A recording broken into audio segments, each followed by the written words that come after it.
4월 24일 아침 저희들에게 주신 하나님 말씀은 사무엘상 18장 1절로 5절까지 말씀입니다. 다윗이 사울에게 말하기를 마침에 요나단의 마음이 다윗의 마음과 하나가 되어 요나단이 그를 자기 생명같이 사랑하니라. 그날에 사울은 다윗을 머무르게 하고 그의 아버지의 집으로 다시 돌아가기를 허락하지 아니하였고, 요나단은 다윗을 자기 생명같이 사랑하여 더불어 언약을 맺었으며, 요나단이 자기가 입었던 겉옷을 벗어 다윗에게 주었고 자기의 군복과 칼과 활과 띠도 그리하였더라.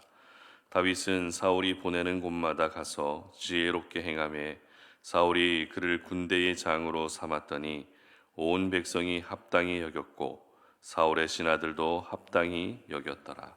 아멘. 믿음의 동역자를 구하라 라는 제목으로 오늘 아침 말씀 전합니다.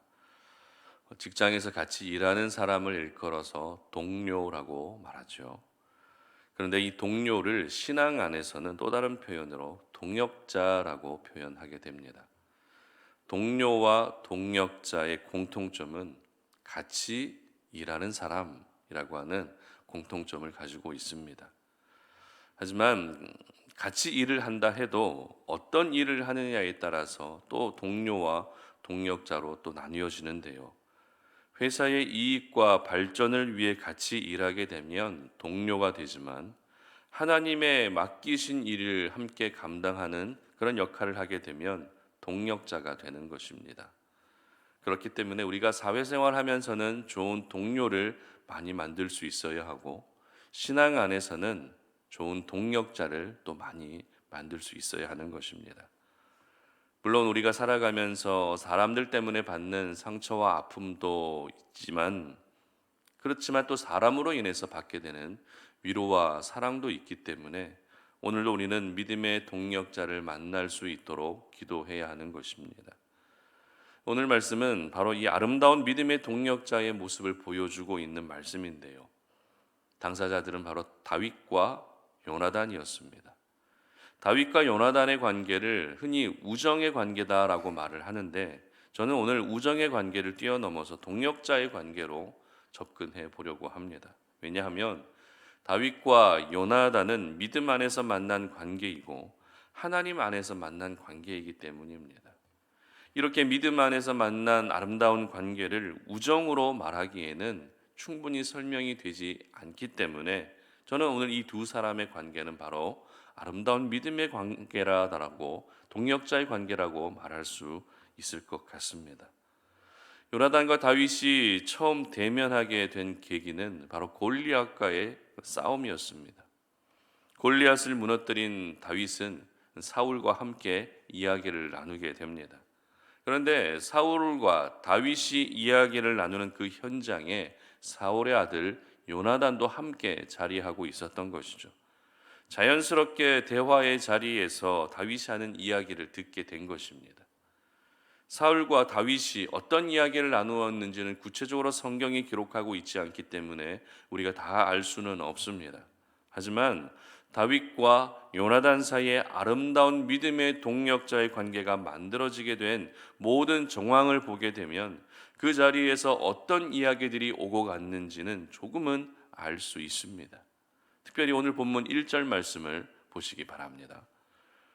다윗이 사울에게 말하기를 마침에 요나단의 마음이 다윗의 마음과 하나가 되어, 이렇게 기록합니다.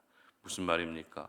다윗이 가지고 있었던 마음, 그리고 요나단이 가지고 있었던 마음이 같은 마음이었다는 것이죠.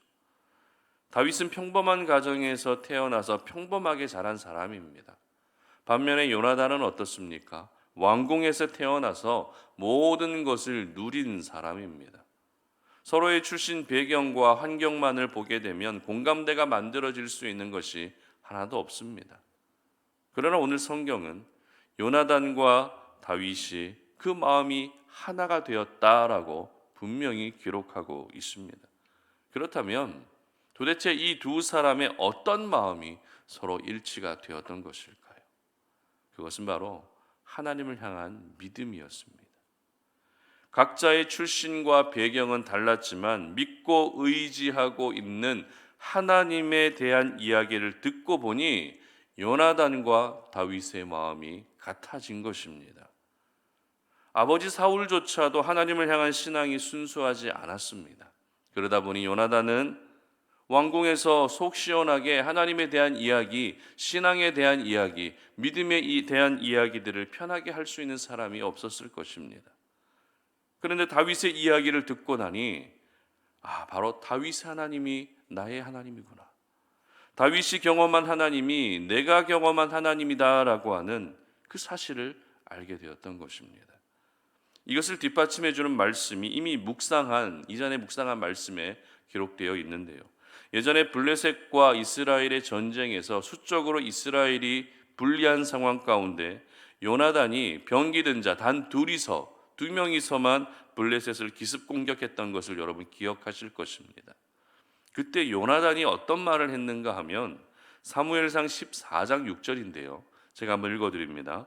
요나단이 자기의 무기를 든 소년에게 이르되 우리가 이 할례 받지 않은 자들에게로 건너가자. 여호와께서 우리를 위하여 일하실까 하노라. 여호와의 구원은 사람이 많고 적음에 달리지 아니하였느니라. 아멘.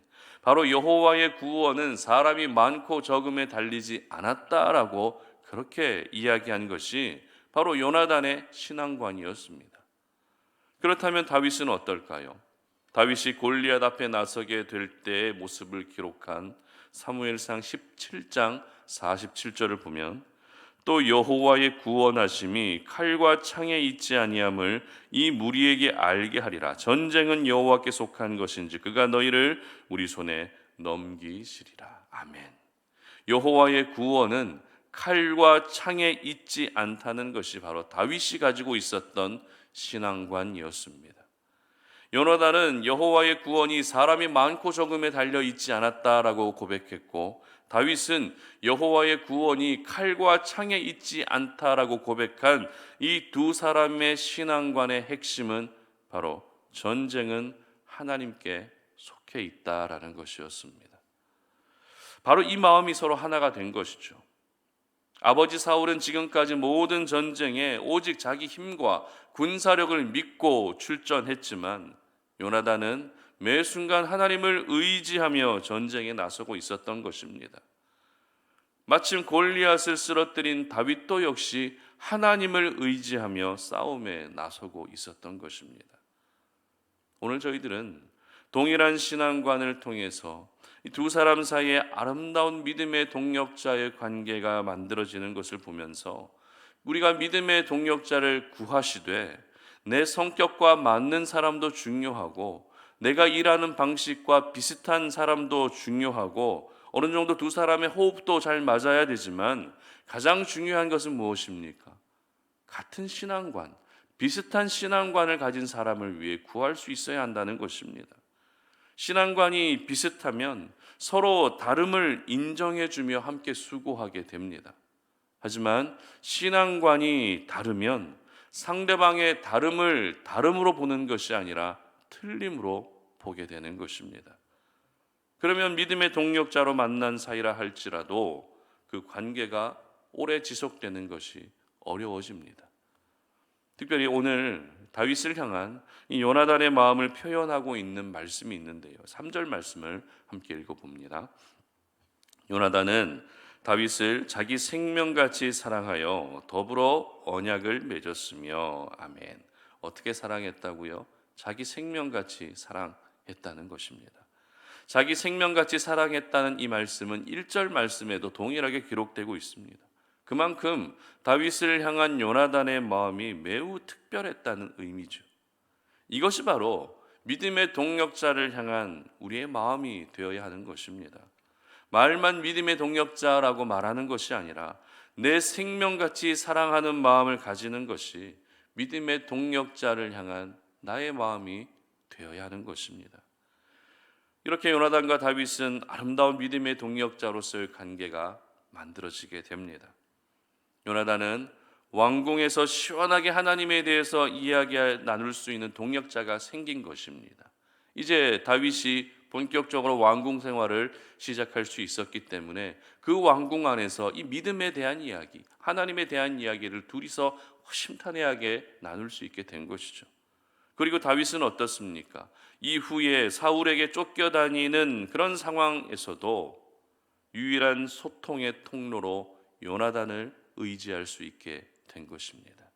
그리고 무엇보다도 이 두 사람의 믿음의 동력자라는 관계를 통해서 오늘 이 시대를 살아가고 있는 저와 여러분이 추구하고 또 사모해야 할 믿음의 동력자에 대해서도 구체적으로 보여주고 있다는 것입니다. 성경에서 동력자라는 말을 가장 많이 사용한 사람이 바로 사도 바울입니다. 사도 바울은 로마서, 고린도 전후서, 빌립보서, 빌레몬서 이러한 서신서를 쓰면서 동력자라는 말을 굉장히 자주 사용했습니다.